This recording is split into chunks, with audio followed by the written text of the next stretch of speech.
बासर ठेकेदार जी ॾाढाइनि ख़िलाफ़ highways employees union CBA union Sukkur Sindh ऐं यूनाइटेड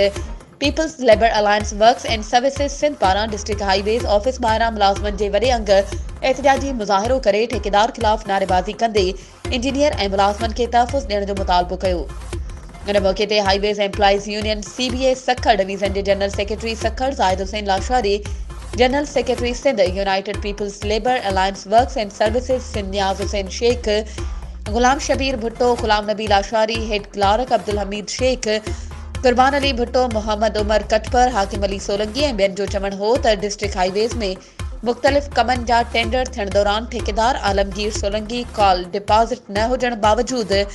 हाईवेज़ इंजीनियर बानू मलखां ज़बरदस्ती टेंडर पास करण लाइ धमकाईंदे साणस बदइख़लाक़ी सां पेश आयो ऐं क्लार्कनि सां बि बदकलामी कई। बासर ठेकेदार आलमगीर सोलंकी जेसीं ताईं माफ़ी न वठंदो उन वक़्त ताईं असांजो एहतिजाज जारी रहंदो।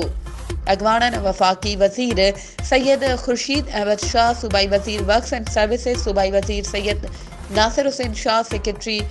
वर्क्स एंड सर्विसेज समेत ॿियनि आला लाॻापियल अख़्तियारनि खां मुतालबो कयो आहे त ठेकेदार आलमगीर सोलंकी ख़िलाफ़ कार्रवाई कराए वर्क्स एंड सर्विसेज हाईवेज़ खाते जे ऑफिसरनि ऐं मुलाज़िमनि खे इंसाफ़ ऐं तहफ़ुज़ फ़राहम कयो वञे। वधीक ख़बरुनि ऐं अपडेट्स जे लाइ असांजे चैनल खे सब्सक्राइब कयो ऐं हा, बेल आइकन खे प्रेस करणु न विसारिजो त जीअं असांजी हर नई अचण वारी वीडियो तव्हां ताईं पहुची सघे।